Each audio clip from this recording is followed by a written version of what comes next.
এই শিক্ষাৰ ফলত আজি কোটিগৰাকী ছাত্ৰ ছাত্ৰী প্ৰাক্তন ছাত্ৰ ছাত্ৰীয়ে নিজৰ নিজৰ স্থানত নিজৰ পথাৰত হয়তো তেওঁ মোৰ লগত একেলগে পঢ়া বন্ধুসকল মোতকৈ জুনিয়ৰ বা মোতকৈ ছিনিয়ৰ যিখিনি আছে সকলোকে ঘৰৰ পৰা আন্তৰিক শুভেচ্ছা জনাই মই আজি কাৰ্যসূচী চলাই যাবৰ কাৰণে মন কৰিলোঁ। এতিয়া প্ৰথমতে আছে শ্ৰদ্ধাঞ্জলি জ্ঞাপন প্ৰাক্তন ছাত্ৰ ছাত্ৰীৰ বিদেশ। আজি আমি সঁচাকৈ মাধৱজ্যোতি মহাবিদ্যালয়ৰ প্ৰাক্তন ছাত্ৰ সন্মিলনখন অনুষ্ঠিত কৰি পেলাই মই নিজেই খুব আনন্দিত হৈছোঁ, কাৰণ ইয়াত দেখিছোঁ বহু পুৰণি ছাত্ৰৰ পৰাই আজি নতুন ছাত্ৰলৈকে সমবেত হৈছে। আৰু আজি পুৰণি কমিটিখন ভংগ হৈ যিখন নতুন কমিটি গঠন হ'ল আৰু সেই নতুন কমিটিখনক লৈ পেলাই আমি বহুত আশাবাদী, কাৰণ বিগত প্লেটিনাম জুবিলিৰ সময়ত 2014 চনত যিখন আমাৰ প্ৰাক্তন ছাত্ৰ সন্মিলন গঠন হৈছিল, আমি দেখিছোঁ এই বিগত সময়ছোৱাত বিশেষ একো উদ্যোগ লোৱা নাই। কি কাৰণত আমি নাজানো, কিন্তু আমি যিহেতু কৰ্মৰত কিছু ব্যক্তি আমি এইবাৰ কমিটিখনত সোমাইছোঁ। আমি ভাবোঁ যে আমি আমাৰ উদ্যোগত আমি কিছুমান ভাল কাম কৰিম, অনাগত দিনত ৰাইজে দেখিব সেইবোৰ কাম আৰু ভাল পদক্ষেপ আমি ল'ম। কলেজখন কেনেকৈ সৰ্বাংগীনভাৱে উন্নতি কামনা কৰিব পাৰোঁ তাৰ কিছু চেষ্টা আমাৰ থাকিব।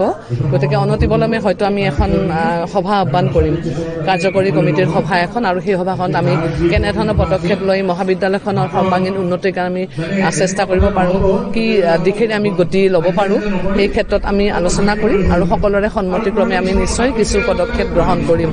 কাৰণ মাধৱজ্যোতি মহাবিদ্যালয়ত কৰিব লগা আমাৰ কৰণীয় প্ৰাক্তন ছাত্ৰ ছাত্ৰী বহুত আছে, কাৰণ আমি এইখন মহাবিদ্যালয়ৰ পৰাই আমি নিজৰ জীৱন গঢ়িছোঁ প্ৰত্যেকে, আৰু প্ৰত্যেকে জীৱন গঢ়ি প্ৰত্যেকে সমাজত একোজন হয়তো প্ৰতিষ্ঠিত ব্যক্তি হিচাপে পৰিণত হৈছোঁ।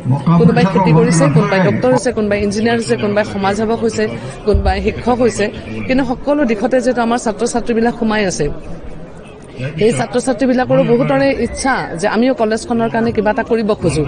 দূৰ দূৰণিৰ পৰা বহুতে আমাক মেছেজ দিয়ে যে কি হৈছে, ছাত্ৰ সন্মিলনখনে কিবা এটা কৰিছে নে নাই, যদি কৰিছে তেনেহ'লে আমিও তাত অৰিহণা যোগাব পাৰোঁ নে নোৱাৰোঁ।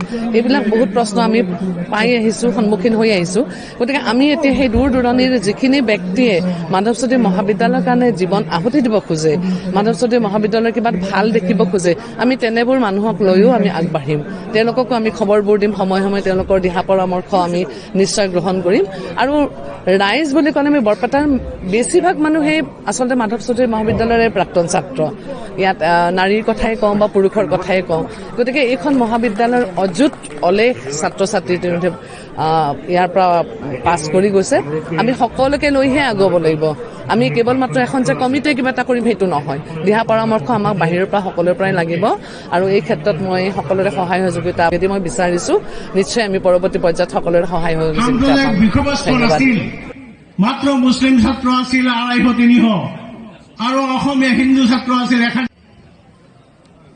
যেতিয়া আমাৰ মহাৰাজ জয়ন্তী উৎসৱ উদযাপনৰ কাৰণে যোজা চলিল, তেতিয়া মই এখন প্ৰাক্তন ছাত্ৰ